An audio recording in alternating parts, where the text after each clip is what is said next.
হয় সাংবাদিক বন্ধুসকল যে নমিনেশ্যন দাখিলৰ অন্তিম দিনৰ লৈ যোৱা 12 তাৰিখে শোণিতপুৰ জিলা কংগ্ৰেছৰ সভাপতি দাদুল বৰকটকী ডাঙৰীয়াই তেওঁ আপোনালোকৰ সংবাদসকলৰ যোগেদি সংবাদকৰ্মীৰ যোগেদি জামুগুৰি থানাৰ পৰা এটা বক্তব্য প্ৰদান কৰিছে যে তেওঁক বুলু আহমেদে প্ৰহাৰ কৰিছে অৰ্থাৎ তেওঁ মোকেই সেই কথাটো আঙুলিয়াই দিছে মই সেই আপোনালোকক আজি স্পষ্ট কৰি দিছোঁ যে সেই জেগাত মই উপস্থিতেই নাছিলোঁ আৰু এই সন্দৰ্ভত মই সামাজিক মাধ্যম যোগে যোৱা 12 তাৰিখে এটা ফেচবুক পোষ্ট দিছিলোঁ তাত মুকলি প্ৰত্যাহ্বান জনাইছিলোঁ যে যদি তেওঁ মোৰ তাত উপস্থিতিৰ প্ৰমাণ ভিডিঅ' বা ফটো এখন যদি দিব পাৰে মই জামুগুৰি চেণ্টাৰত আঁঠু ল'ম বুলি কৈছিলোঁ 6 দিন উকলি গ'ল তেওঁ তাৰ কোনো ধৰণৰ প্ৰত্যুত্তৰ নিদিলে যোৱা পৰহি মই তেওঁক পুনৰ প্ৰত্যাহ্বান জনালোঁ যে আপুনি এই প্ৰত্যাহ্বান গ্ৰহণ নকৰি আপুনি আওপকীয়াকৈ সেই কথাকে স্বীকাৰ কৰিছে যে মই তাত উপস্থিত নাছিলোঁ আজি আৰু 2 দিন উকলি গ'ল তেওঁ আজি ইয়ালৈকে কোনো ধৰণৰ উত্তৰ দিব পৰা নাই আৰু নোৱাৰিও কাৰণ মই তাত উপস্থিতেই নাই যেতিয়া উপস্থিত নাই তেওঁলোকে মোৰ ফটো বা ভিডিঅ' কেনেকৈ দিব যদি মই তাত উপস্থিত নাই তেওঁক যে মাৰিলে এই গোটেই কথাটো এটা নাটক আছিলে তেওঁ জামুগুৰি থানাত যি ধৰণে ভিডিঅ'টো কৰিলে মইতো এতিয়া শুনিবলৈ পালোঁ যে তেওঁ নমিনেশ্যনৰ য'ত গ্ৰহণ কৰি আছিলে জামুগুৰিত উন্নয়ন খণ্ডৰ কাৰ্যালয়ত তাততো তেওঁ আহোঁতে তেওঁৰ কৰ্মীসকলক বাই দি আহিলে এনেকুৱা বাটত কি হৈ গ'ল যে তেওঁ আহি ইয়াত কান্দি কাটি একে মুখখন বেকা কৰি লৈ তেওঁ যে থিয়ই হ'ব নোৱাৰে তেনেকুৱা এখন নাটক ৰচিলে গতিকে তেওঁ যিখিনি মিছা কথা ক'লে অসম ৰাইজৰ আগত আমি তেওঁৰ মিথ্যাচাৰ দাঙি ধৰিলোঁ তেওঁৰ কথাতে কথা লগাই আকৌ আমাৰ এই বৰভগীৰ কিবা সম্পূৰ্ণ শইকীয়া বাইদেউৰ হাতত তেওঁৰ নামহে সম্পূৰ্ণ তথ্য অসম্পূৰ্ণ তেওঁ বোলে কোনোবাই একো বোলে ব্লক কাৰ্যালয় অফিচত চাৰ্কুল অফিচাৰ টেবুলত বহুতে তেওঁক চকীৰ পৰা উঠাই দিছে মোৰ উপস্থিতিয়ে নাই সেইদিনাখন মই কেনেকৈ উঠাই দিম কোনোবা চাগে চতুৰ্থ শ্ৰেণী বা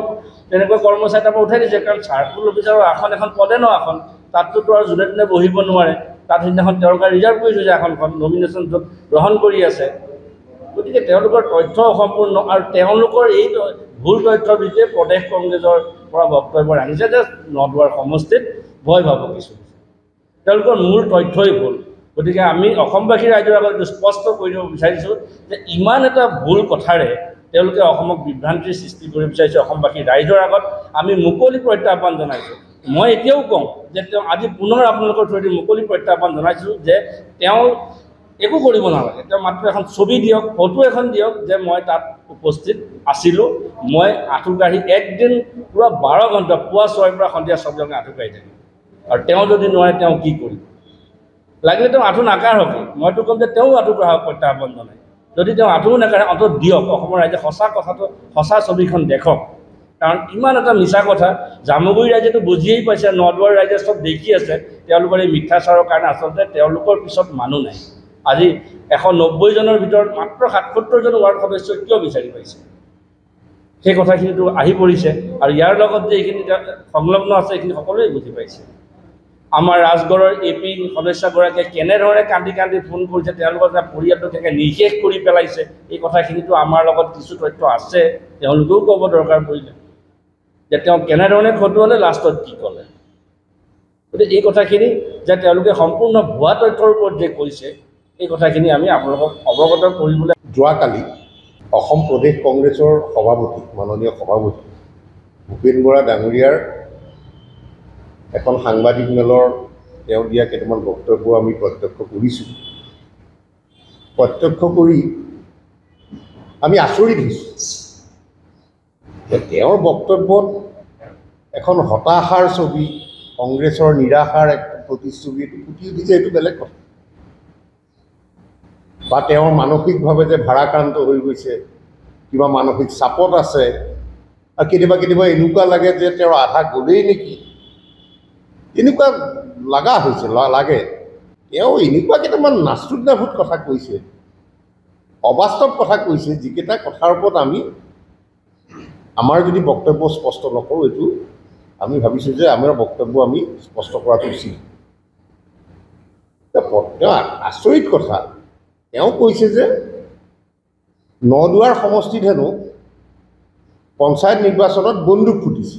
পঞ্চায়ত নিৰ্বাচনৰ মনোনয়ন পত্ৰ দাখিলৰ সেই সময়ছোৱাত বন্দুক ফুটিছে আপোনালোকেও জানে, সকলোৱে জানে যে যোৱা পঞ্চায়ত নিৰ্বাচনৰ মনোনয়ন পত্ৰ দাখিলৰ গোটেই প্ৰক্ৰিয়াটো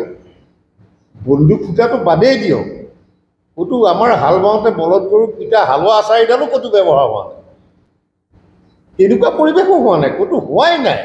প্ৰতিপক্ষই নাই, কোনো প্ৰতিদ্বন্দ্বিতাই নাই। মানে আমাৰ নিজৰো যিটো আমাৰ ৰণস্পৃহা, নিৰ্বাচনী যিটো স্পৃহা, সেইটোৱে নাইকিয়া হৈ গৈছে। মানে তেওঁ কৈছে বোলে বন্দুক ফুটিছে। আমি এইটো আজি আনুষ্ঠানিকভাৱে আমাৰ আজি কাৰ্যালয়ত, এই কাৰ্যালয়ৰ পৰা আমি তেওঁক প্ৰত্যাহ্বান জনাইছোঁ যে ক'ৰবাত কিবা তেনেকুৱা ঘটনা ঘটাৰ তেওঁ প্ৰমাণ দিয়ক। তেওঁ প্ৰমাণ প্ৰত্যাহ্বান তেওঁলোকে গ্ৰহণ নকৰি তথাপিও কৈছে যে এনেকুৱা বোকাত মিছা কথা, পাগল মানুহে ক'ব পাৰে এনেকুৱা কথা। এনেকুৱা কথাটো সুস্থ মানুহে, সুস্থ মানসিকতাৰ মানুহেতো ক'ব নোৱাৰে ন। তেওঁলোকে কৈছে, আচৰিত কথা, আমাৰ বিধায়কগৰাকীয়ে হেনো, বিধায়ক মাননীয় বিধায়ক শ্ৰীযুত পদ্ম হাজৰিকাদেৱে হেনো ইয়াত মানুহৰ গণতান্ত্ৰিক অধিকাৰ, ভোট দিয়াৰ গণতান্ত্ৰিক অধিকাৰটো কাঢ়ি দিছে। আমি কেনেকৈ কাঢ়ি দিম? আমিতো গোটেই সমষ্টিত আমি একদম যথাযথভাৱে আমি প্ৰাৰ্থিত্ব দিছোঁ, তোমালোকৰহে প্ৰাৰ্থী নাই।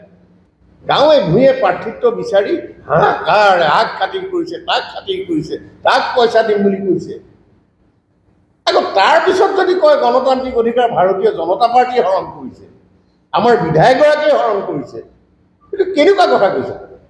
আৰু তেওঁতো মাননীয় এটা দলৰ ৰাজ্যিক সভাপতি,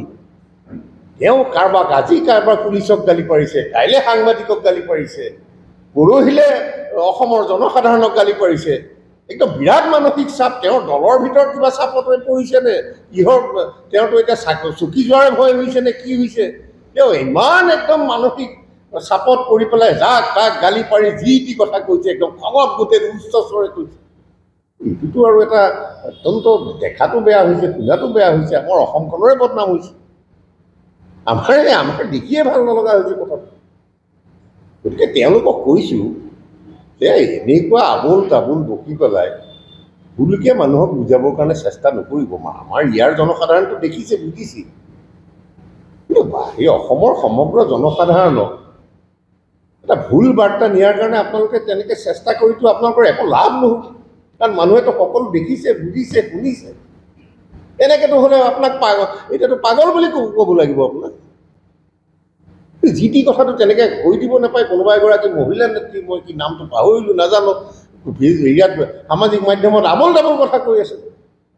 আমাৰ নাম হেনো ক'লা আখৰে লিখা থাকিব। আৰু তোমালোকে নিজে প্ৰাৰ্থী বিচাৰি নাপালা, নিজে প্ৰাৰ্থিত্বৰ দিয়াৰ সময়ত কাগজ পত্ৰ জমা দিয়া নাই, ক'ৰবাত নমিনেশ্যনত চহী কৰা নাই, নমিনেশ্যন কেঞ্চেল হৈছে, তাৰ কাৰণে আকৌ আমাৰ নাম ক'লা আখৰে লিখা থাকিব নে তোমালোকৰ নাম ক'লা আখৰে লিখা থাকিব? কংগ্ৰেছৰ নেতৃত্বক আমি সতৰ্ক কৰি দিছোঁ যে ভিত্তিহীন কথাৰে, অবাস্তৱ কথাৰে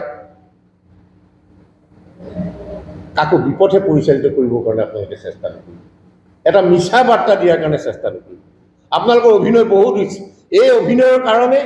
এই মিছলীয়া স্বভাৱৰ কাৰণে আজি আপোনালোক ক্ৰমে ক্ৰমে জনসাধাৰণৰ পৰা আঁতৰি গৈছে। অনুধাৱন কৰক আপোনালোকে।